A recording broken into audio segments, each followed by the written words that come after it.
चलो चलते हैं।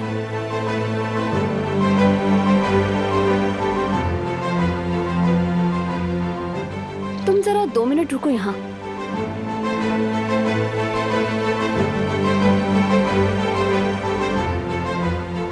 बात सुनो फरात आगा, तुम्हारी इस खांसी को अच्छी तरह पहचानती हूँ। कोई हंगामा खड़ा मत करना।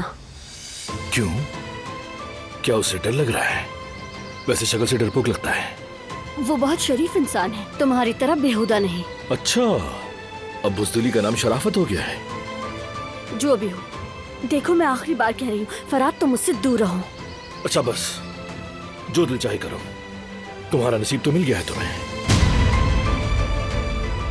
तुम्हें शरीफ साले मुबारक हो।